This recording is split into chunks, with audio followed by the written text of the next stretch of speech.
Hello friends, இந்த வீடியோவில் நம்ம சாக்கெட்டை பற்றி டீட்டெயிலாக தெரிஞ்சுக்க போகிறோம். இது ஆக்சுவலாக 2 பார்ட்டாக நான் போஸ்ட் பண்ண போகிறேன். ஃபர்ஸ்ட் பார்ட்டில் நம்ம சர்வர் செட்டப் பண்ண போகிறோம். செகண்ட் பார்ட்டில் நம்ம கிளைண்ட்டை செட்டப் பண்ணிவிட்டு சர்வர் கூட கம்யூனிகேட் பண்ணி எப்படி ஒர்க் ஆகுதுன்னு சொல்லிட்டு பார்க்கலாம்.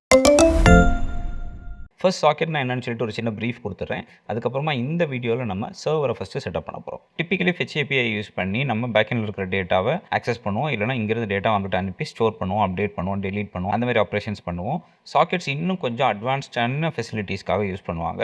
பர்டிகுலர்லி டேட்டாவோட ஃப்ளோ ரொம்ப கண்டினியூஸாக இருக்குது. டூ வே கம்யூனிகேஷன் ரொம்ப சீம்லெஸ்ஸாக இருக்கணும். இப்போ எக்ஸாம்பிளுக்கு ஒரு சேட் ஆப்லலாம் டக்குன்னு நம்ம மெசேஜ் அனுப்பினோன்னே சர்வருக்கு போயிட்டு அந்த டேட்டா இன்னொருத்தவங்களுக்கு சென்ட் ஆகணும். அங்கே அவங்க அனுப்புகிற ரிப்ளை திருப்பி சர்வருக்கு போயிட்டு திருப்பி நமக்கு வரணும். இந்த மாதிரி கம்யூனிகேஷன் கண்டினியூஸாக நடந்துகிட்டு இருக்கு அப்படின்னா இதுக்கு ஏபிஐயோட பெஸ்ட்டான ஒரு அப்ரோச் வந்து சாக்கெட் ஏபிஐ தான். ஸோ சாக்கெட் ஏபிஐ யூஸ் பண்ணி எப்படி நம்ம சர்வர் செட்டப் பண்ணுறது, ஃப்ரண்ட் எண்டில் எப்படி அதை ஆக்சஸ் பண்ணுறது, எப்படி டேட்டா கண்டினியூஸாக அந்த மாதிரி ஃப்ளோ ஆகுது அப்படின்றத பற்றி தான் நம்ம தெரிஞ்சுக்க போகிறோம். இந்த வீடியோவில் பேசிக்காக ஒரு டு டூ ஆப் நம்ம டெவலப் பண்ண போகிறோம். இந்த டு டூ ஆப்பை நம்ம ஃபெச் ஏபிஐ யூஸ் பண்ணியும் நம்ம டெவலப் பண்ண முடியும். பட் சாக்கெட் யூஸ் பண்ணி நம்ம டெவலப் பண்ணுறதுனால நிறைய ப்ராப்ளம்ஸை ஈஸியாக நம்மளால் ரெக்டிஃபை பண்ண முடியும். ஃபார் எக்ஸாம்பிள் நம்ம ஒரு ஆப்பை டெவலப் பண்ணுறோம், அந்த ஆப்பை ப்ரௌசரில் பார்த்துட்டு இருக்கோம், அதே ஆப்பை இன்னொரு ப்ரௌசர்லையும் பார்த்துட்டு இருக்கோம், இல்லைனா இன்னொரு டேப்லையும் பார்த்துட்டு இருக்கோம். அப்படின்னா இந்த டேப்பில் இல்லைனா இந்த ப்ரௌசரில் நம்ம சேஞ்சஸ் பண்ணும்போது ஆட்டோமேட்டிக்கலி அது சர்வரில் போய் அப்டேட் ஆகிறது மட்டும் இல்லாமல் நம்மளோட மற்ற டேப்ஸ்லையும் மற்ற விண்டோஸ்லையும், இப்போ எக்ஸாம்பிள் ஃபோனில் பார்த்துட்டு இருந்தால் கூட ஃபோன்லையும் ஆட்டோமேட்டிக்கலி அந்த டேட்டா சிங்க் ஆகிக்கும். நீங்கள் அங்கே ஏதாவது சேஞ்ச் பண்ணாலும் இங்கே சிங்க் ஆகிக்கும். இந்த மாதிரி நிறைய இடங்களில் நம்ம ஓப்பன் பண்ணுறோம், இதை கிளைண்ட்னு சொல்லுவாங்க. இந்த எல்லா கிளைண்ட்ஸ் கூடயும் சர்வர் வந்து அட் அ டைம் டேட்டாவை சிங்க்ரனைஸாக பார்த்துக்கும். ஸோ இந்த மாதிரி டேட்டா ரொம்ப சீம்லெஸ்ஸாக நமக்கு டிரான்ஸ்மிட் ஆகிட்டே இருக்கணும் அப்படின்னா அதுக்கு சாக்கெட் ஏபிஐ தான் பெஸ்ட் ஆப்ஷன். இந்த வீடியோவில் ஃபர்ஸ்ட் நம்ம ஒரு பேக்கெண்ட் அப்ளிகேஷன் டெவலப் பண்ணுவோம். ரொம்ப சிம்பிளாக ஜஸ்ட் உங்களுக்கு எக்ஸ்பிளைன் பண்ணுறதுக்காக ஒரு ஒன் பேஜில் நான் டெவலப் பண்ண போகிறேன். நம்ம எக்ஸ்பிரஸ்.js யூஸ் பண்ணிக்க போகிறோம். ஃப்ரண்ட் எண்ட் நம்ம நார்மல் ஜாவாஸ்கிரிப்டில் இந்த டேட்டாவை எப்படி நம்ம சாக்கெட் யூஸ் பண்ணி ஆக்சஸ் பண்ணலாம்னு சொல்லிட்டு பார்க்கலாம். ஏபிஐ தனியாக ஒரு ப்ராஜெக்ட்டில் நம்ம செட்டப் பண்ண போகிறோம். நம்ம ஃப்ரண்ட் எண்ட் அப்ளிகேஷனை இன்னொரு தனி ப்ராஜெக்ட்டில் நம்ம செட்டப் பண்ண போகிறோம். ஃபர்ஸ்ட் என்னோட கம்ப்யூட்டரில் நான் டு டூ ஏபிஐ அப்படின்னு சொல்லிட்டு ஒரு ஃபோல்டர் கிரியேட் பண்ணியிருக்கேன். அதை நான் விஷுவல் ஸ்டுடியோ கோடில் ஓப்பன் பண்ணிக்கிறேன். ஓப்பன் பண்ணியாச்சு. இது ஒரு blank ஃபோல்டர். இங்கே நம்ம டெர்மினல் ஓப்பன் பண்ணி ஒரு நோட் அப்ளிகேஷன் செட்டப் பண்ண போகிறோம். ஜஸ்ட்டு npm init -y கொடுத்துட்டேன் அப்படின்னா ஒரு npm ப்ராஜெக்ட் இனிஷியலைஸ் ஆயிரும். -y எதுக்கு அப்படின்னா அதுக்குள்ளே இருக்கிற நிறைய விஷயங்கள் நம்மகிட்ட கேட்கும். ப்ராஜெக்ட்க்கு என்ன நேம் வேணும் அப்படின்ற விஷயங்கள்லாம் கேட்கும். அதெல்லாம் நம்ம -y கொடுத்தோம்னா டிஃபால்ட்டான வேல்யூஸே எடுத்துக்கிட்டு டக்குன்னு நமக்கு ஒரு package.json கிரியேட் பண்ணி கொடுத்துரும். இது ஒரு டெமோன்றனால ஜஸ்ட் நான் -y கொடுத்து டக்குன்னு கிரியேட் பண்ணிட்டேன். இந்த பேக்கெண்ட் ஏபிஐயை நம்ம நோடில் எக்ஸ்பிரஸ்ன்னு சொல்லிட்டு ஒரு ஃப்ரேம் ஒர்க் இருக்குல்லையா, அந்த ஃப்ரேம் ஒர்க் யூஸ் பண்ணி நம்ம டெவலப் பண்ண போகிறோம். ஸோ ஃபர்ஸ்ட் நம்ம எக்ஸ்பிரஸோட பேக்கேஜை இன்ஸ்டால் பண்ணிக்கலாம். நான் மேக்லன்றனால sudo யூஸ் பண்ணுறேன். நீங்கள் விண்டோஸ்லனா ஜஸ்ட் npm install எக்ஸ்பிரஸ்ன்னு கொடுத்தா போதும். மேக்கில் நான் sudo யூஸ் பண்ணுறதுனால என்கிட்ட பாஸ்வேர்ட் கேட்கும். நான் பாஸ்வேர்ட் கொடுத்துக்கிறேன். இப்போ நமக்கு எக்ஸ்பிரஸ் ஆட் ஆயிடுச்சு. இனி சாக்கெட் யூஸ் பண்ண போகிறோம் இல்லையா, சாக்கெட்டோட பேக்கேஜ் வந்து socket.io அப்படின்ற ஒரு npm ரெபாசிட்டரியில் இருக்குது. அதையும் நம்ம இன்ஸ்டால் பண்ணிக்கலாம். sudo npm install socket.io.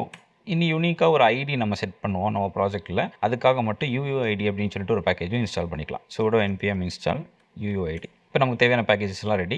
இன்னும் நான் என்ன பண்ணுறேன், ஜஸ்ட் ஒரு ஃபைல் மட்டும் கிரியேட் பண்ணிக்கிறேன். index.jsன்னு சொல்லிட்டு வச்சுக்கலாம், இல்லைனா இதை server.jsன்னு கூட வச்சுக்கலாம். டிப்பிக்கலி ஒரு ப்ரொடக்ஷன் அப்ளிகேஷன் டெவலப் பண்ணும்போது நீங்கள் சர்வரோட எல்லா காம்போனன்ட்ஸும் தனித்தனியாக ஸ்பிளிட் பண்ணி நிறைய ஃபோல்டர் ஸ்ட்ரக்சர்லாம் ஃபாலோ பண்ணி ஒரு ப்ராப்பர் ஸ்டாண்டர்டாக நம்ம டெவலப் பண்ணுவோம். இங்கே டெமோன்றனால எல்லாமே நான் ஒரு பேஜ்லேயே நான் செட்டப் பண்ண போகிறேன். எக்ஸ்பிரஸ் பற்றி உங்களுக்கு தெரியாது அப்படின்னா ஜஸ்ட் நான் இதில் டைப் பண்ணுறது அப்படியே ஃபாலோ பண்ணி நீங்கள் ஒரு சர்வரை செட்டப் பண்ணிக்கோங்க. சப்போஸ் எக்ஸ்பிரஸ் உங்களுக்கு தெரியும் அப்படின்னா நான் இப்போ பண்ணுறது ஆல்ரெடி உங்களுக்கு ஃபெமிலியராக தான் இருக்கும். எக்ஸ்பிரஸ் பற்றி நீங்கள் லேர்ன் பண்ணிக்கணும்னு நினச்சிங்கன்னா ஏதாவது ஒரு யூடியூப் சேனலில் அதோட வீடியோஸ் எடுத்து நீங்கள் லேர்ன் பண்ணிக்கோங்க. கொஞ்சம் நாளைக்கு அப்புறமா நானும் எக்ஸ்பிரஸில் வீடியோஸ் உங்களுக்காக போஸ்ட் பண்ணுறேன். இந்த டெர்மினல் நான் இப்போதைக்கு ஹைட் பண்ணி வச்சிருவேன். இந்த சைட் மெனு ஹைட் பண்ணி வச்சிருவேன். இதை க்ளோஸ் பண்ணிடலாம். சர்வர் மட்டும் வச்சுக்கலாம். ஃபர்ஸ்ட் நம்ம எக்ஸ்பிரஸோட பேக்கேஜை ரிக்வயர் பண்ணணும். ஸோ அதுக்கு கான்ஸ்டன்ட் எக்ஸ்பிரஸ் ஈக்குவல் டு இங்கே என்ன நேம் வேணும் கொடுத்துக்கலாம். நான் எக்ஸ்பிரஸ்ன்னு கொடுத்துருக்கேன். Require of express. Okay, express அப்படின்ற பேக்கேஜை நம்ம ரிக்வயர் பண்ணி இந்த ஒரு ஆப்ஜெக்ட்டில் ஸ்டோர் பண்ணி வச்சிருக்கோம். இனி சர்வர் கூட இன்ட்ராக்ட் பண்ணுறதுக்கு HTTP அப்படின்னு சொல்லிட்டு ஒரு பேக்கேஜ் யூஸ் பண்ணுவோம். அது பை டிஃபால்ட்டாகவே நோட் கூட ஷிப் ஆகிற பேக்கேஜ் தான். ஜஸ்ட் அதுக்கும் ஒரு ஆப்ஜெக்ட் கிரியேட் பண்ணிக்கலாம். HTTPன்னு வச்சுக்கிறேன். ரிக்வயருக்குள்ளே இங்கேயும் HTTP அப்படின்னு சொல்லிட்டு வச்சுக்கிறேன். இனி ஜஸ்ட் இதுக்கு ஒரு காப்பி எடுத்துட்டு socket.ioவையும் நம்ம ரிக்வயர் பண்ணிக்கலாம். socket.ioன்னு கொடுத்துக்கிறேன். socket.ioக்குள்ளே நிறைய ஆப்ஜெக்ட்ஸ் நமக்கு இருக்கும். அதில் ஒரு பர்டிகுலர் ஆப்ஜெக்ட் மட்டும் நம்ம ஆக்சஸ் பண்ண போகிறோம். அதனால் நம்ம என்ன பண்ணுறோம், இந்த மாதிரி ஒரு ப்ராக்கெட்குள்ளே நம்ம இப்போதைக்கு சர்வர் அப்படின்னு சொல்லிட்டு ஒரு ஆப்ஜெக்ட் இருக்குது, அதை மட்டும் நம்ம ஆக்சஸ் பண்ணிக்கிறோம். அதுக்குள்ளே இன்னும் நிறைய ஆப்ஜெக்ட்ஸ் இருக்கும், அதை நம்ம ஆக்சஸ் பண்ணலை. இதேமாதிரி இனி நம்ம டு டூ ஆப் கிரியேட் பண்ணும்போது ஒவ்வொரு ஐட்டமும் நம்ம ஒரு ஐடி ஜென்ரேட் பண்ணுற மாதிரி செட்டப் பண்ண போகிறோம். அதுக்காக UUIDன்னு சொல்லிட்டு ஒரு பேக்கேஜ் வச்சுருந்தோம் இல்லையா, அதையும் நம்ம ரிக்வயர் பண்ணிக்கலாம். கிளிக் வேர் யூயூஐடின்னு கொடுத்துக்கிறேன். யூயூஐடி நிறைய வெர்ஷன்ஸில் இருக்கும். அதில் நம்ம V4 அப்படின்ற வெர்ஷன் எடுத்துக்கலாம். நம்ம ப்ராஜெக்ட்குள்ளே நம்ம யூஸ் பண்ணுறதுக்கு அதுக்கு ஏதாவது ஒரு நேம் கொடுத்துக்கலாம். ஜஸ்ட் நான் யூயூஐடி அப்படின்னே கொடுத்துக்கிறேன். ஸோ ஆப்ஜெக்டோட நேம் V4 தான். நம்ம ப்ராஜெக்ட்குள்ளே அதை யூயூஐடி அப்படின்ற பேரில் நம்ம ரெஃபர் பண்ண போகிறோம். ஸோ இப்போ தேவையான பேக்கேஜஸ் எல்லாமே நம்ம இன்ஸ்டால் பண்ணியாச்சு. இனி இதுக்கு அடுத்து வரதெல்லாம் ஸ்டெப்பாக இருக்கும். ஜஸ்ட் நீங்கள் ஸ்டெப்ஸை பை ஹார்ட் பண்ணிக்கிட்டால் போதும். எக்ஸ்பிரஸ் உங்களுக்கு தெரியாது அப்படின்னா ஃபர்ஸ்ட் நம்ம ஒரு ஆப் கிரியேட் பண்ணிக்கலாம். கான்ஸ்டன்ட் ஆப் இஸ் ஈக்குவல் டுன்னு சொல்லிட்டு நம்மளோட அந்த எக்ஸ்பிரஸ் ஆப்ஜெக்ட் இருக்கு இல்லையா, அதை இந்த மாதிரி கால் பண்ணி விட்டுட்டோம் அப்படின்னா அது நமக்கு ஒரு எக்ஸ்பிரஸ் ஆப்பை கிரியேட் பண்ணி கொடுத்துரும். இனி இந்த ஆப்பை நம்ம ஒரு சர்வரில் தான் ரன் பண்ண போகிறோம். ஸோ சர்வர் அப்படின்னு சொல்லிட்டு ஒரு ஆப்ஜெக்ட் நம்ம கிரியேட் பண்ணணும். அந்த சர்வரில் இந்த ஆப்பை பாஸ் பண்ணிட்டோம்னா அந்த சர்வர் இந்த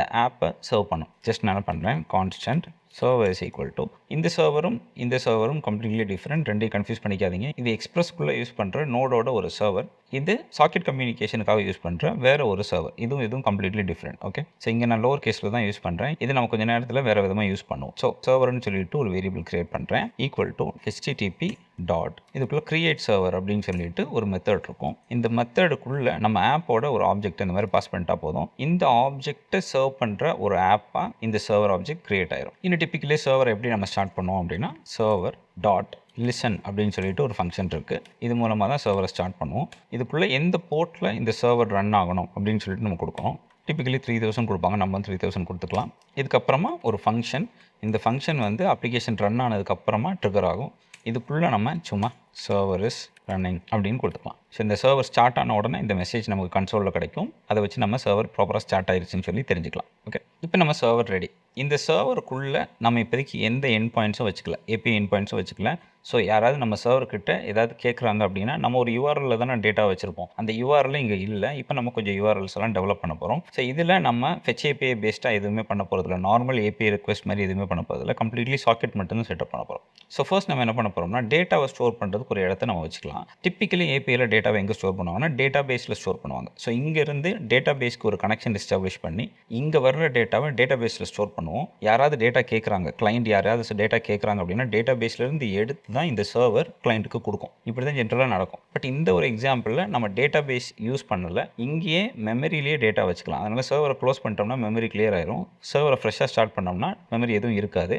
பட் அது பரவாயில்ல, நம்ம இப்போதைக்கு ஒரு டெமோ பர்பஸ் அப்படின்றனால மெமரியிலேயே டேட்டாவை ஸ்டோர் பண்ணிக்கலாம். ஸோ நான் என்ன பண்ணுறேன், லெட் டு டூ லிஸ்ட் அப்படின்னு சொல்லிட்டு ஒரு பேர் வச்சுக்கிறேன். பை டிஃபால்ட்டாக இதுக்கு எந்த வேல்யூ இல்லை. இது ஒரு அரேவாக நம்ம டிக்ளேர் பண்ணிவிட்டு எம்டி அரேயாக வச்சுக்கலாம். பை டிஃபால்ட்டாக டு டூ லிஸ்ட்டில் எந்த ஐட்டமும் இல்லை அப்படின்ற மாதிரி நம்ம வச்சுக்கலாம். இனி எப்படி க்ரெட் ஆப்ரேஷன்ஸ் பண்ணுறோமோ அதே மாதிரி இங்கே நம்ம க்ரெட் ஆப்ரேஷன்ஸ் பண்ண போகிறோம். பண்ணி இந்த ஆப்ஜெக்ட்குள்ளே வேல்யூவை ஆட் பண்ண போகிறோம். அதாவது டு டூ லிஸ்ட்டை ஆட் பண்ண போகிறோம், இல்லைனா அப்டேட் பண்ண போகிறோம், இல்லைனா டெலீட் பண்ண போகிறோம், இல்லைனா மொத்த டு டூ லிஸ்ட்டையும் கெட் பண்ணி அனுப்ப போகிறோம். இந்த 4 ஆப்ரேஷன்ஸும் நம்ம பண்ண போகிறோம். ஸோ இப்போ நம்ம இந்த சாக்கெட் ஐஓக்கு ஒரு ஆப்ஜெக்ட் கிரியேட் பண்ணிக்கலாம். அந்த ஆப்ஜெக்ட் மூலமாக தான் சாக்கெட்டோட ஃபீச்சர்ஸ் எல்லாம் நம்ம ஆக்சஸ் பண்ணிக்க முடியும். ஸோ ஃபர்ஸ்ட் நம்ம சாக்கெட்டுக்கு ஒரு ஆப்ஜெக்ட் கிரியேட் பண்ணிக்கலாம். ஜஸ்ட் நான் இந்த இடத்துல கிரியேட் பண்ணுறேன். கான்ஸ்டன்ட் சாக்கெட் ஐஓ அப்படின்னு சொல்லிட்டு ஒரு வேரியபிள் கிரியேட் பண்ணிக்கிறேன். ஈக்குவல் டு இந்த சர்வருக்கு நம்ம ஒரு ஆப்ஜெக்ட் கிரியேட் பண்ணோம், நியூ சர்வர். இனி இந்த சர்வருக்குள்ளே நம்ம கொஞ்சம் கான்ஃபிகரேஷன்ஸ்லாம் பாஸ் பண்ணணும். ஃபஸ்ட்டு நம்மளோட சர்வர் ஆப்ஜெக்ட்டை பாஸ் பண்ணணும். ஸோ இந்த சர்வர் மூலமாக இந்த சாக்கெட் ஆப்ரேஷன்ஸ் நடக்கும். இனி இது கூட எக்ஸ்ட்ராவாக ஏதாவது கான்ஃபிகரேஷன்ஸ் நம்ம பாஸ் பண்ணோம்னா கம்மா கொடுத்துட்டு இந்த மாதிரி ஒரு ஆப்ஜெக்ட் கிரியேட் பண்ணி அந்த ஆப்ஜெக்ட்குள்ளே கீ வேல்யூ பேஸாக நம்ம பாஸ் பண்ணலாம். இப்போ சிம்பிளாக ஃப்ரண்ட் எண்டில் நான் இதை டெவலப் பண்ணுறதுனால காக்ஸ் இஷ்யூ அப்படின்னு சொல்லிட்டு ஒரு இஷ்யூ இருக்குது. நம்ம பேக் அண்ட் அப்ளிகேஷன் செப்பரேட்டாக வச்சிருக்கோம், ஃப்ரண்ட் அண்ட் அப்ளிகேஷன் செப்பரேட்டாக வச்சிருக்கோம்னா ரெண்டோட URLும் டிஃப்ரெண்ட்டாக இருக்கும். இந்த கிராஸ் டொமைன் கம்யூனிகேஷன் வந்து பை டிஃபால்ட்டாக பிளாக்டாக இருக்கும். அதை அலோவ் பண்ணுறதுக்காக இந்த செட்டப் நான் பண்ணுறேன். பட் ஒரு ப்ரொடக்ஷன் அப்ளிகேஷனில் பார்த்தோம்னா ரிவர்ஸ் ப்ராக்ஸி இந்த மாதிரி நிறைய செட்டப்ஸ் இருக்குது. அதை பற்றி இப்போதைக்கு நீங்கள் தெரிஞ்சுக்க வேண்டாம். நீங்கள் இதை டிப்ளாய் பண்ண போகிறீங்க அப்படின்னா தான் அதெல்லாம் உங்களுக்கு தேவைப்படும். சப்போஸ் உங்களுக்கு அந்த மாதிரி எதாவது தேவைப்பட்டுச்சுன்னா சொல்லுங்கள், அதை பற்றி நான் டீட்டெயிலாக இன்னொரு வீடியோ போஸ்ட் பண்ணுறேன். ஸோ இப்போதைக்கு பேசிக்காக என்னென்னா நம்மளோட கிளைண்ட் அப்ளிகேஷன் இருக்கு இல்லையா, கிளைண்ட் அப்ளிகேஷனோட URL என்ன அப்படின்றத இங்கே நம்ம கொடுக்க போகிறோம். அந்த URL-ஐ இந்த சர்வர் அலோவ் பண்ணணும் அப்படின்னு நம்ம கொடுக்க போகிறோம். ரெண்டும் வேறு டொமைன்றனால யாரோ ஒருத்தவங்க கேட்டாங்கன்னா நம்ம டேட்டாவை கொடுத்துடக்கூடாது இல்லையா. ஸோ அந்த யாரோ ஒருத்தவங்க நமக்கு தெரிஞ்சவங்க தான் சொல்லிட்டு இந்த இடத்துல நம்ம ரெஜிஸ்டர் பண்ணி வச்சுக்கிறோம். ஸோ நம்ம சர்வர் தெரிஞ்சவங்களான்னு பார்க்கும். கேட்குறவங்க தெரிஞ்சவங்களா இருந்தால் மட்டும்தான் அவங்க கூட கம்யூனிகேட் பண்ணிக்கும். ஸோ இதுக்குள்ள காஸ்ட் அப்படின்னு சொல்லிட்டு ஒரு ப்ராப்பர்ட்டி இருக்குது. அதோட வேல்யூவும் ஒரு ஆப்ஜெக்ட் தான். ஸோ இந்த காஸ்ட்குள்ளே கொஞ்சம் கான்ஃபிகரேஷன்ஸ் நம்ம பாஸ் பண்ண போகிறோம். அது என்னென்ன அப்படின்னா ஆரிஜின் அப்படின்னு சொல்லிட்டு ஒரு கீ இருக்குது. இதுக்குள்ளே எங்கேருந்து நமக்கு ரெக்வஸ்ட் வரும், எந்த கிளைண்ட்டுக்கிட்டேருந்து நமக்கு ரெக்வஸ்ட் வரும் அப்படின்றத நம்ம இங்கே கொடுக்கணும். இங்கே நம்ம கிளைண்டோட அப்ளிகேஷன் ரன் ஆகிற URL இருக்கு இல்லையா, அந்த URL இங்கே பாஸ் பண்ணணும். இப்போதைக்கு http://127.0.0.1 இல்லைனா நீங்கள் இங்கே லோக்கல் ஹோஸ்ட் கொடுத்துக்கலாம். கிளைண்டோட போர்ட் நம்பர் இங்கே நான் இப்போதைக்கு 5000 அப்படின்னு கொடுத்துக்கிறேன். ஏதாவது ஒரு போர்ட் நம்பர் நம்ம இங்கே ஸ்பெசிஃபை பண்ணணும். அந்த போர்ட்டில் தான் அந்த அப்ளிகேஷன் நம்ம ரன் பண்ணணும். கொஞ்சம் நேரத்தில் நம்ம கிளைண்ட் எண்ட் அப்ளிகேஷன் டெவலப் பண்ணுவோம். அப்போ அந்த போர்ட்டலில் தான் நம்ம ரன் பண்ணணும். ஸோ ஆரிஜின் கொடுத்தாச்சு.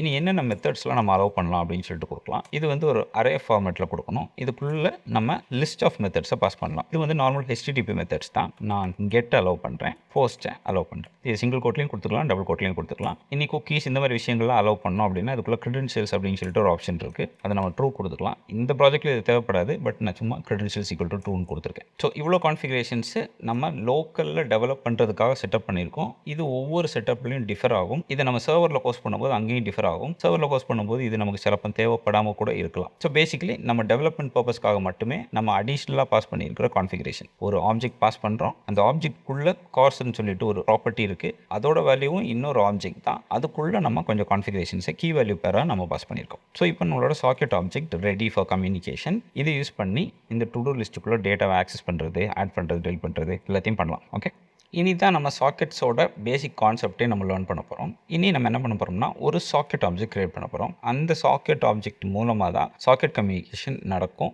அது மூலமாக தான் நம்ம ஆட் பண்ணுறது, அப்டேட் பண்ணுறது, டெலிட் பண்ணுறது இதெல்லாம் பண்ணுவோம். ஸோ சாக்கெட்குள்ளே நேம் ஸ்பேஸ் அப்படின்னு சொல்லிட்டு ஒரு கான்செப்ட் இருக்குது. டேரெக்டாகவும் நம்ம ஒரு கனெக்ஷன் எஸ்டாப்ளிஷ் பண்ண முடியும், நேம் ஸ்பேஸ் மூலமாகவும் ஒரு கனெக்ஷன் எஸ்டாப்ளிஷ் பண்ண முடியும். டேரெக்டாக எஸ்டாப்ளிஷ் பண்ணோம் அப்படின்னா இந்த சாக்கெட் ஆப்ஜெக்ட் அந்த பர்டிகுலர் கனெக்ஷனுக்கு மட்டும்தான் ஹெல்ப் ஆகும். நேம் ஸ்பேஸ் யூஸ் பண்ணி நம்ம கனெக்ஷன் எஸ்டாப்ளிஷ் பண்ணோம் அப்படின்னா நிறைய நேம் ஸ்பேஸ் நம்ம கிரியேட் பண்ணிக்க முடியும். ஒவ்வொரு நேம் ஸ்பேஸும் ஒவ்வொரு தேவைக்காக யூஸ் பண்ணிக்க முடியும். ஒவ்வொரு நேம் ஸ்பேஸ் மூலமாக தனியாக ஒரு சாக்கெட் ஸ்ட்ரீமை நம்ம ஹேண்டில் பண்ணிக்க முடியும். ஸோ மல்டிபிள் சாக்கெட்ஸ் உங்களுக்கு வேணும் அப்படின்னா நீங்கள் நேம் ஸ்பேஸ் யூஸ் பண்ணணும். ஒரே ஒரு கனெக்ஷன் தான் வச்சுப்பீங்கன்னா உங்களுக்கு நேம் ஸ்பேஸ் தேவையில்லை. But typically name space create பண்ணிக்கிறது தான் நல்லது. ஓகே, ஸோ ஃபர்ஸ்ட் நான் ஒரு நேம் ஸ்பேஸ் கிரியேட் பண்ணுறேன். Constant to do list name space is equal to நம்மளோட சாக்கெட் ஆப்ஜெக்ட் இருக்கு இல்லையா, அதுக்குள்ளே ஆஃப்னு சொல்லிட்டு ஒரு மெத்தட் இருக்குது. இதுக்குள்ளே நம்ம ஒரு ஸ்ட்ரிங்காக நம்ம நேம் கொடுத்துக்கணும். நான் இங்கே டு டூ அப்படின்னு சொல்லிட்டு ஒரு நேம் கொடுத்துக்கிறேன். இந்த பர்டிகுலர் நேம் ஸ்பேஸோட பேர் வந்து to do. So front end application to do அப்படின்னு சொல்லிட்டு ஒரு URL ஆக்சஸ் பண்ணி அந்த URL மூலமாக தான் சாக்கெட் கம்யூனிகேஷன் எஸ்டாப்ளிஷ் பண்ணிக்கும். அந்த URL மூலமாக எஸ்டாப்ளிஷ் பண்ணியிருக்கிற கனெக்ஷனுக்கு இந்த நேம் ஸ்பேஸ் தான் டேட்டாவை அனுப்பும், அங்கேருந்து ரிசீவ் பண்ணிக்கும், எல்லாமே பண்ணிக்கும். இந்த நேம் ஸ்பேஸ் மூலமாக நடக்கிற கம்யூனிகேஷன் இருக்கு இல்லையா, அதை வந்து எப்படி சொல்லுவாங்க அப்படின்னா ஒரு சேனல்னு சொல்லுவாங்க. சேனல்னா இப்போ எக்ஸாம்பிளுக்கு டெலிவிஷன் சேனல் எடுத்துக்கோங்களேன். நிறைய டெலிவிஷன் சேனல்ஸ் இருக்கும் இல்லையா, அதில் ஒரு டெலிவிஷன் சேனலுக்குள்ள கம்யூனிகேஷன் ஃபுல்லாக அந்த சேனல்லே நடக்கும், அடுத்த சேனல்லே நடக்கும், அப்படி நடக்கும் இல்லையா. அந்த மாதிரி இந்த டு டூ அப்படின்னு சொல்லிட்டு நம்ம கிரியேட் பண்ணியிருக்கிறது ஒரு சேனல் மாதிரியும் அந்த சேனலுக்குள்ள எல்லா கம்யூனிகேஷன்ஸும் அந்த சேனல்லேயே நடக்கும். ஓகே, சாரி, இங்கே URL மாதிரி தான் கொடுக்கணும். நான் /to-do கொடுக்குறேன். லோக்கல் ஹோஸ்ட் காலன் 3000/to-do அப்படின்ற பாத்தில் தான் இந்த சாக்கெட் கனெக்ஷனை கிளைண்ட் வந்து எஸ்டாப்ளிஷ் பண்ணும். இனி இந்த டு டூ லிஸ்ட் நேம் ஸ்பேஸை நம்ம ஆக்சஸ் பண்ணி இதில் ஆன் சொல்லிட்டு ஒரு மெத்தட் இருக்குது. இந்த மெத்தட் எதுக்கு யூஸ் பண்ணுறோம் அப்படின்னா பலவிதமான ஆப்ரேஷன்ஸ் நடக்கும்போது என்ன பண்ணணும் அப்படின்ற ஈவெண்ட்ஸை இதில் ஹேண்டில் பண்ண முடியும். ஸோ இதில் பல விதமான ஆப்ரேஷன்ஸ் இருக்குது. அதில் ஒரு ஆப்ரேஷன் என்னன்னா கனெக்ஷன். ஸோ கனெக்ஷன் எஸ்டாப்ளிஷ் பண்ணும்போது, ஆன் கனெக்ஷன் எஸ்டாப்ளிஷ் பண்ணும்போது நம்ம என்ன பண்ணணும் அப்படின்றத நம்ம தனியாக ஒரு ஃபங்க்ஷனில் டிஃபைன் பண்ணிக்கணும். ஸோ ஜென்ரலி ஒரு கிளைண்ட் நம்ம கூட கனெக்ட் ஆகும்போது இந்த கனெக்ஷன் அப்படின்ற ஈவெண்ட் ட்ரிகர் ஆகும். கிளைண்ட் நம்ம கூட கம்யூனிகேட் பண்ணிட்டு இருக்கும்போது அங்கேருந்து நமக்கு ஈவெண்ட்ஸ் டேட்டாலாம் எமிட் ஆகும் இல்லையா, அதை நம்ம இங்கே ரிசீவ் பண்ணிக்கலாம். நான் இங்கே சாக்கெட் அப்படின்ற நேம் கொடுக்குறேன். ஸோ இந்த சாக்கெட்டை ஒரு கிளைண்ட்டோட கனெக்ஷன் அப்படின்னு சொல்லிட்டு வச்சுக்கலாம். இந்த ஆப்ஜெக்ட் மூலமாக கிளைண்ட் என்ன டேட்டா எமிட் பண்ணாலும் நமக்கு இங்கே ஈவெண்ட்டாக ட்ரிகர் ஆகும். ஸோ இந்த ஒரு ஆப்ஜெக்ட் ஒரு கிளைண்ட்டை ரெப்ரசென்ட் பண்ணும், டேட்டாவை ரிசீவ் பண்ணுறதுக்கும் சென்ட் பண்ணுறதுக்கும் ஹெல்ப் பண்ணும். ஸோ சிம்பிளாக என்ன பண்ணியிருக்கோம், ஒரு சேனல் எஸ்டாப்ளிஷ் பண்ணியிருக்கோம், அது நேம் ஸ்பேஸ்ன்னு சொல்கிறோம். அந்த நேம் ஸ்பேஸில் கனெக்ஷன்ஸ் நடக்கும்போது எப்படி அதை ஹேண்டில் பண்ணணும்னு சொல்லிட்டு நம்ம ஒரு டெஃபினிஷன் கொடுக்க போகிறோம். அதுக்கு இப்போதைக்கு சும்மா ஒரு ஸ்கெல்டன் போட்டுட்டோம். இதுக்குள்ளே தான் நம்ம டெஃபினிஷன் எழுத போகிறோம். ஓகே, ஃபர்ஸ்ட் நம்ம சும்மா ஒரு console.logல நியூ கனெக்ஷன் எஸ்டாப்ளிஷ் அப்படின்னு சொல்லி ஒரு லாக் கொடுத்துக்கலாம். ஸோ புதுசாக ஒரு கிளைண்ட் கனெக்ட் ஆனாங்க அப்படின்னா இது நமக்கு இங்கே இருக்கிற டெர்மினல், சர்வரில் இருக்கிற டெர்மினலில் பிரிண்ட் ஆகும். அதனால் புதுசாக ஒரு கிளைண்ட் நம்மக்கிட்ட ஜாயின் ஆகிருக்காங்கன்னு சொல்லி நம்ம புரிஞ்சுக்கலாம். ஸோ ஒவ்வொரு புது கிளைண்ட் கனெக்ட் ஆகும்போதும் இந்த ஃபங்க்ஷன் ட்ரிகர் ஆகும். ட்ரிகர் ஆனோன்னா இந்த ஃபஸ்ட் லைன் நமக்கு ரன் ஆகும். அதனால் நம்மளோட கன்சோலில் இந்த லைன் பிரிண்ட் ஆகும். ஸோ 10 கிளைண்ட் நம்மக்கிட்ட கனெக்ட் ஆகுறாங்க அப்படின்னா இங்கே 10 தடவை இது பிரிண்ட் ஆகிருக்கும். ஜஸ்ட் நம்மளோட ரெஃபரன்ஸ்க்காக இந்த console.log கொடுத்துருக்கேன். இனி யாராவது நம்ம கூட கனெக்ட் பண்ணாங்கன்னா பை டிஃபால்ட்டாக அவங்களுக்கு நம்ம கொஞ்சம் வேல்யூஸாக கொடுத்துடலாம். ஸோ அதை எப்படி கொடுக்கலாம் அப்படின்னா இந்த சாக்கெட் அப்படின்ற ஆப்ஜெக்ட் மூலமாக தான் நம்ம எல்லாத்தையுமே பண்ணணும். இந்த சாக்கெட் டாட் நம்ம இங்கேருந்து கொஞ்சம் வேல்யூஸை எமிட் பண்ண போகிறோம். எமிட் பண்ணும்போது ஒரு கீ ஒரு வேல்யூவாக நம்ம கொடுக்கணும். இந்த கீ வந்து நம்மளாக கொடுக்குற ஏதாவது ஒரு ரெஃபரன்ஸ் நேம் மாதிரி தான். இப்போ நான் இங்கே என்ன பண்ணுறேன்னா அப்டேட்டுன்னு கொடுத்துட்டு நம்மளோட டு டூ லிஸ்ட்டை நான் அனுப்பி விட்றேன். நம்மளோட டு டூ லிஸ்ட் எது மேலே நம்ம கிரியேட் பண்ணியிருக்கிற இந்த ஆப்ஜெக்ட் இப்போதைக்கு இது எம்டி தான். ஸோ இப்போ யாராவது கிளைண்ட் நம்மக்கிட்ட கம்யூனிகேட் பண்ணாங்க அப்படின்னா நம்ம இந்த எம்டி ஆப்ஜெக்ட்டை பாஸ் பண்ணுவோம். ஸோ எந்த டேட்டாவும் இல்லைன்னு சொல்லிட்டு அவங்க புரிஞ்சுப்பாங்க. ஒரு கிளைண்ட் புதுசாக கம்யூனிகேட் பண்ணுறாங்க அப்படின்னா இந்த மாதிரி ஏதாவது ஒரு கீ யூஸ் பண்ணி தான் அவங்க அங்கேருந்து நம்மகிட்ட கம்யூனிகேட் பண்ணுவாங்க. ஸோ அப்டேட் அப்படின்ற ஒரு ஈவெண்ட்டை அவங்க அங்கேருந்து கேட்கும்போது நம்ம இந்த டு டூ லிஸ்ட்டை அனுப்பி கொடுத்துருவோம். ஓகே, இப்போ ஒரு ஈவெண்ட் நம்ம பண்ணுறோம் இல்லையா, இது ஃபெட்சுக்காக. ஸோ அங்கே கெட் பண்ணுற எல்லாமே, அதாவது இங்கேருந்து அனுப்புறது எல்லாமே நம்ம இங்கேருந்து எமிட் பண்ணுவோம். ஸோ அனுப்புறது எல்லாமே எமிட். இதேமாரி கிளைண்ட் நம்மகிட்ட ஏதாவது அனுப்புகிறாங்கன்னா அவங்களும் அங்கேருந்து எமிட் பண்ணுவாங்க. ஸோ எமிட் பண்ணுறது தான் அனுப்புறதுக்காக யூஸ் பண்ணுறது. அது கிளைண்டானாலும் சரி, சர்வரானாலும் சரி. இனி ரிசீவ் பண்ணுறதுக்கு நம்ம ஆன் அப்படின்ற ஒரு ஃபங்க்ஷனை யூஸ் பண்ணுவோம். ஸோ இப்போ நம்ம அனுப்புறது பார்த்துட்டோம். இனி சர்வருக்கு யாராவது அங்கேருந்து டேட்டாவை அனுப்புகிறாங்க அப்படின்னா அதை நம்ம ஆன் வச்சு தான் ஹேண்டில் பண்ணணும். ஸோ நான் என்ன பண்ணுறேன், சாக்கெட் டாட் ஆன் அப்படின்னு கொடுத்துட்டு இங்கே நம்ம ஒரு கீ கொடுக்கலாம். இப்போ நியூ ஐட்டம் அப்படின்னு நான் கொடுக்குறேன். இப்போ அங்கேருந்து யாராவது புதுசாக ஒரு டு டூ ஐட்டமை ஆட் பண்ணி அனுப்புகிறாங்க அப்படின்னா அவங்க இந்த நியூ ஐட்டமை ரெஃபர் பண்ணி தான் அங்கேருந்து எமிட் பண்ணுவாங்க. ஸோ நியூ ஐட்டமை ரெஃபர் பண்ணி அவங்க எமிட் பண்ணிட்டாங்கன்னா அந்த நியூ ஐட்டமுக்கு இங்கே ஒரு ஃபங்க்ஷனாலிட்டி இந்த மாதிரி செஞ்சு வச்சுருக்கோம். ஸோ நம்ம என்ன பண்ணுறோன்னா நியூ ஐட்டம் அப்படின்ற ஈவெண்ட்டுக்காக வெயிட் பண்ணிகிட்ருக்கோம். அவங்க அங்கேருந்து எமிட் பண்ணோன்னா நம்ம இங்கேருந்து ரிசீவ் பண்ணி நம்மளோட இந்த ஃபங்க்ஷனாலிட்டியை நம்ம ரன் பண்ண போகிறோம். ஸோ அந்த நியூ ஐட்டம் நமக்கு இங்கே தான் கிடைக்கும். அந்த ஐட்டமை ரிசீவ் பண்ணி நம்ம ஏதாவது பண்ணிக்கலாம். ஸோ இது சும்மா console.log நம்ம சும்மா தெரிஞ்சுக்கிறதுக்காக, இது இங்கேருந்து டேட்டாவை அனுப்புறதுக்காக, இது அங்கேருந்து புதுசாக ஒரு ஐட்டம் வருதுன்னா அதை நம்ம ரிசீவ் பண்ணி அதை நம்ம ப்ராசஸ் பண்ணுறதுக்காக. ஸோ ஆன் நியூ ஐட்டம், அந்த ஐட்டமை நம்ம ரிசீவ் பண்ணி நம்மளோட டு டூ லிஸ்ட்டில் நம்ம ஸ்டோர் பண்ண போகிறோம். ஸோ நான் ஃபஸ்ட்டு என்ன பண்ணுறேன், ஒரு கான்ஸ்டன்ட்டில் டு டூ ஐட்டம் அப்படின்னு சொல்லிட்டு கிரியேட் பண்ணிக்கிட்டு ஒரு ஆப்ஜெக்ட் கிரியேட் பண்ணுறேன். இதுக்குள்ளே நம்ம ரெண்டு விஷயத்தை ஸ்டோர் பண்ண போகிறோம். ஒன்று ஒரு ஐடியை ஸ்டோர் பண்ணலாம். ஐடிக்கான வேல்யூ நம்ம கொடுக்கலாம். இப்போதைக்கு 0ன்னு வச்சுக்கிறேன். இன்னொன்று வேல்யூவை ஸ்டோர் பண்ணலாம். வேல்யூ வந்து இங்கே கிடைக்கிற இந்த ஐட்டம் தான் நமக்கு வேல்யூ. இனி இந்த ஐடி நமக்கு எப்போவும் ஒரு ஆட்டோமேட்டிக்காக ஜென்ரேட் ஆகிற ஒரு ஐடியா இருக்கணும். அப்போ தான் யூனிக்காக இருக்கும். கரெக்டாக அதுக்கு தான் நம்ம மேலே UUID அப்படின்ற பேக்கேஜ் யூஸ் பண்ணோம். இங்கே நம்ம V4 வெர்ஷன் யூஸ் பண்ண போகிறோம். பட் நம்ம ப்ராஜெக்ட்டில் UUID அப்படின்ற வேரியபிள் தான் அதை ஆக்சஸ் பண்ணுறோம். இந்த UUIDயை காப்பி பண்ணி இங்கே நான் அந்த மாதிரி பேஸ்ட் பண்ணி இப்படி ஒரு ஃபங்க்ஷன் கால் பண்ணி விட்டுறேன். ஜஸ்ட் இதை கால் பண்ணாலே அது நமக்கு ஒரு யூனிக் ஐடியா தரும். அந்த ஐடியா நான் இதில் ஸ்டோர் பண்ணிக்கிறேன். ஸோ நம்மளோட டு டூ ஐட்டம், ஒரு ஐட்டம் எப்படி இருக்கும் அப்படின்னா அதோட வேல்யூவை ஸ்டோர் பண்ணுறதுக்கு வேல்யூ அப்படின்ற ஒரு ப்ராப்பர்ட்டி, அதுக்கு ஒரு யூனிக்காக ஒரு ஐடி செட் பண்ணுறதுக்கு ஐடின்ற ப்ராப்பர்ட்டி, இது ரெண்டையும் சேர்த்து வச்சு தான் நம்மளோட அரேயில் நம்ம ஆட் பண்ணி வைப்போம். ஸோ இதுதான் நம்மளோட ஃபைனல் டு டூ ஐட்டம். அவங்க அனுப்பியிருக்கிற ஐட்டம் கூட நம்ம ஐடியை மட்டும் ஆட் பண்ணி வச்சிருக்கோம். இனி நான் என்ன பண்ணுறேன், நம்மளோட டு டூ லிஸ்ட் இருக்கு இல்லையா, இந்த டு டூ லிஸ்ட்டுக்குள்ளே அதை நான் புஷ் பண்ணிடுறேன். ஸோ நம்மளோட to do list dot push of இந்த டு டூ ஐட்டம். இவ்வளவு நடந்துச்சு இல்லையா. இப்போ நான் சொல்ல போகிறது கொஞ்சம் டிஃப்ரெண்ட்டாக இருக்கும், நீங்கள் கரெக்டாக தெரிஞ்சுக்கோங்க. இப்போ 5 கிளைண்ட் நம்மக்கிட்ட கம்யூனிகேட் பண்ணிகிட்டு இருக்காங்க. 5 கிளைண்ட்லேருந்து ஏதாவது ஒரு கிளைண்ட்டு நமக்கு டேட்டா அனுப்பலாம், இல்லைனா 5 பேரும் அனுப்பலாம்.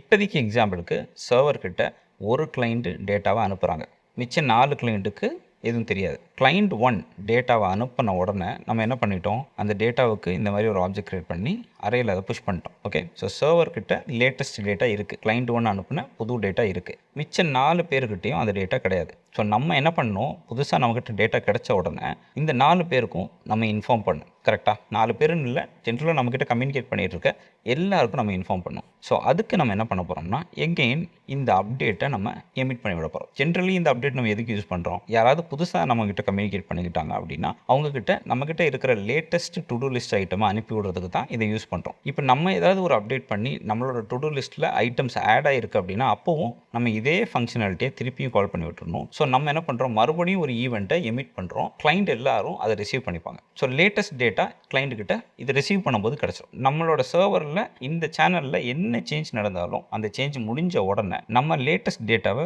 எமிட் பண்ணிக்கிட்டே இருக்கணும். பட் ஒரே ஒரு சேஞ்ச் தான், நம்ம இந்த சாக்கெட் அப்படின்ற ஆப்ஜெக்ட் யூஸ் பண்ணி எமிட் பண்ண மாட்டோம். நம்மளோட சேனல் இருக்கு இல்லையா, அந்த சேனலுக்கு தான் நம்ம நோட்டிஃபிகேஷன் கொடுப்போம். ஸோ நான் என்ன பண்ணுறேன், இந்த சேனலை கால் பண்ணி டாட் இங்கே எமிட்னு சொல்லிட்டு ஒரு ஃபங்க்ஷன் இருக்கும், அந்த எமிட்டை கால் பண்ணி அதுக்குள்ளே இந்த அப்டேட் அப்படின்ற ஒரு ஈவெண்ட்டுக்கு நான் லேட்டஸ்ட் டு டூ லிஸ்ட்டை இந்த மாதிரி அனுப்பி கொடுத்துறேன். ஸோ நம்மக்கிட்ட கிளைண்ட்டுக்கிட்ட இருந்து வர்ற டேட்டாவை ரிசீவ் பண்ணுறதுக்கு தான் இந்த ஆப்ஜெக்ட்டு. ஸோ ஒரு ஆளை இந்த சாக்கெட் ரெப்ரசென்ட் பண்ணும், அந்த ஆளுக்கு நம்ம டேட்டாவை அனுப்புகிறோம், அந்த ஆளுக்கிட்ட இருந்து கிடைக்கிற டேட்டாவை ரிசீவ் பண்ணி நம்மளோட சர்வரில் ஸ்டோர் பண்ணிக்கிறோம். எல்லாருக்கும் அனுப்புறதுக்கு இந்த சேனல் நேமை யூஸ் பண்ணுறோம். ஸோ ஒரு ஆளை நம்ம ரெஃபர் பண்ணுறதுக்கு இந்த சாக்கெட் யூஸ் பண்ணுறோம், சேனலையே ரெஃபர் பண்ணுறதுக்கு இந்த சேனலோட நேமை, இந்த நேம் ஸ்பேஸ் நேமை யூஸ் பண்ணுறோம். ஸோ இந்த நேம் ஸ்பேஸுக்கு நம்ம ஒரு ஈவெண்ட்டை எமிட் பண்ணிட்டோம்னா இந்த நேம் ஸ்பேஸ் கூட யாரெல்லாம் கனெக்ட் ஆகிருக்காங்களோ அவ்வளோ பேத்துக்கும் ஒரு ப்ராட்காஸ்ட் மெசேஜ் மாதிரி போயிடும். ஸோ இப்போ நம்ம ஆட் பண்ணிட்டோம். இதே மாதிரி அப்டேட்டும் டெலீட்டும் சிம்பிளாக பண்ணிடலாம். ஜஸ்ட் கீழே ஸ்க்ரோல் பண்ணிவிட்டு அந்த கிளைண்ட் அவங்க இன்னொரு ஈவெண்ட் அனுப்புகிறாங்கன்னு வச்சுக்கோங்களேன். அப்டேட் ஐட்டம் அப்படின்ற ஈவெண்ட்டுக்கு ஏதாவது டேட்டா அனுப்புகிறாங்க அப்படின்னா அதை நம்ம இந்த இடத்துல ப்ராசஸ் பண்ண போகிறோம். ஸோ இங்கேயும் அதுக்கு ஒரு ஃபங்க்ஷன் இந்த மாதிரி நான் எழுதிக்கிறேன். அங்கேருந்து கிடைக்கிற ஐட்டமை நம்ம இங்கே ரிசீவ் பண்ணிக்கலாம். ஐட்டம் ஆப்ஜெக்ட் அப்படின்னு சொல்லிட்டு வச்சுக்கிறேன். இந்த ஐட்டம் ஆப்ஜெக்ட் ஆப்வியஸ்லி நம்ம இங்கேருந்து டேட்டாவை எப்படி அனுப்புகிறோம், கீ வேல்யூ பேரா இந்த மாதிரி ஒரு செட்டாக தான் அனுப்புகிறோம். ஐடியும் நம்ம அனுப்பிடுவோம், வேல்யூவும் நம்ம அனுப்பிடுவோம். ஸோ அங்கேருந்து வரும்போது இந்த ஐடிக்கு இதுதான் புது வேல்யூ அப்படின்ட்டு வரும். ஸோ அந்த ஆப்ஜெக்டை நம்ம இங்கே எடுத்துக்கிறோம். ஸோ இது டாட் ஐடி நமக்கு கிடைச்சிரும். இது டாட் வேல்யூ வந்து புது வேல்யூவாக இருக்கும். ஸோ நம்ம கிட்ட இருக்கிற ஐடியும் இந்த ஐடியும் கம்பேர் பண்ணி நம்மளோட வேல்யூவை நம்ம அப்டேட் பண்ணுவோம். ஸோ ஜஸ்ட் நான் என்ன பண்ணுறேன், இதுக்குள்ளே போயிட்டு நம்ம பல விதமாக அப்டேட் பண்ண முடியும். இப்போதைக்கு நான் என்ன பண்ணுறேன்னா, இந்த ஆப்ஜெக்ட்லேருந்து கிடச்சிருக்க ஐடி இருக்கு இல்லையா, அந்த ஐடியில் ஏதாவது ஐட்டம் நம்மகிட்ட இருக்கான்னு செக் பண்ண போகிறேன். So constant index is equal to அப்படின்னு சொல்லி வச்சுக்கிட்டு நம்மளோட இந்த டு டூ லிஸ்ட் இருக்கு இல்லையா, இதுதான் நம்மளோட மாஸ்டர் டு டூ லிஸ்ட்டு. அது டாட் அதுக்குள்ளே ஃபைண்ட் இண்டெக்ஸ்னு சொல்லிட்டு ஒரு மெத்தட் இருக்கும். அரேக்குள்ளே ஃபைண்ட் இண்டெக்ஸ்னு சொல்லிட்டு ஒரு மெத்தட் இருக்கும் எல்லா அரேக்குள்ளையும். கரெக்டாக அதுக்குள்ளே நம்ம ஒரு அனானிமஸ் ஃபங்க்ஷன் எழுதுவோம் ஃபைண்ட் பண்ணுறதுக்காக. இந்த அனானிமஸ் ஃபங்க்ஷன் என்ன பண்ணும்,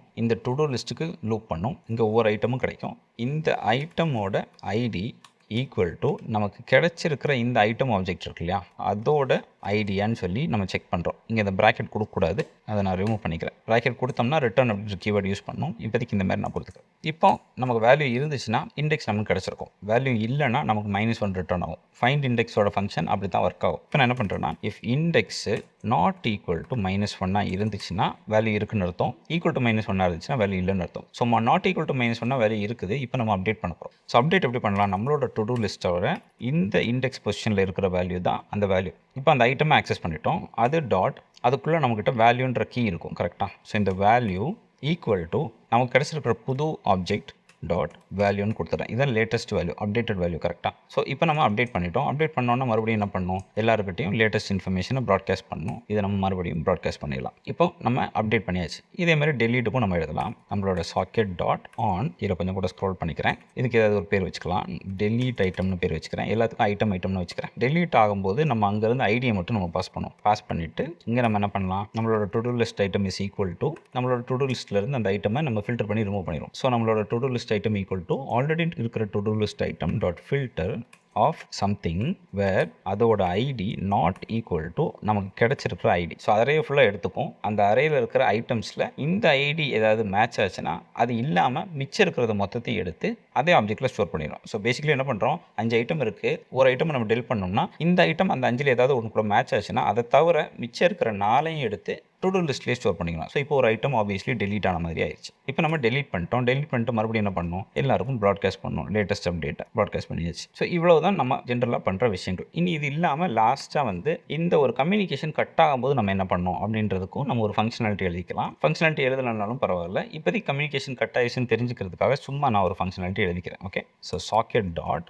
ஆன் டிஸ்கனெக்ட் ஆகும்போது எப்படி கனெக்ட் ஆனோன்னா ஒரு கன்சோல் டாட் லாக் போட்டு நம்மளோட ரெஃபரன்ஸ்க்காக நம்ம மேலே வச்சுருக்கோமோ அதே மாதிரி கீழே ஸ்க்ரோல் பண்ணி இங்கே கிளைண்ட் டிஸ்கனெக்டட் அப்படின்னு சொல்லி நம்ம கொடுத்துக்கலாம். ஸோ இவ்வளோ தான் சாக்கெட்டோட பேசிக் செட்டப்பு. ஸோ இப்போ பேசிக்காக எக்ஸ்பிரஸ்.js யூஸ் பண்ணி சாக்கெட் ஐஓ யூஸ் பண்ணி நம்ம நோடில் ஒரு சர்வர் டெவலப் பண்ணி வச்சிட்டோம். இது பர்டிகுலர்லி டெவலப்மெண்ட் பர்பஸ்க்காக தான். இன்னும் நிறைய செக்யூரிட்டி என்ஹான்ஸ்மெண்ட்ஸ் எல்லாம் கொடுத்து தான் நம்ம ப்ரொடக்ஷனில் இம்ப்ளிமெண்ட் பண்ணணும். இப்போதைக்கு டெவலப்மெண்ட்டுக்கு இது ஓகே. அடுத்த வீடியோவில் நம்ம கிளைண்ட்டை செட்டப் பண்ணலாம். இது வரைக்கும் உங்களுக்கு இந்த வீடியோ இன்ட்ரெஸ்டிங்காக இருந்திருக்கும்னு நினைக்கிறேன். வீடியோ பிடிச்சிருந்துச்சுன்னா மறக்காம வீடியோ லைக் பண்ணுங்கள். சேனலை சப்ஸ்கிரைப் பண்ணுங்கள். இதோட கன்டினியூஷனை நெக்ஸ்ட் வீடியோவில் வாட்ச் பண்ணுங்கள்.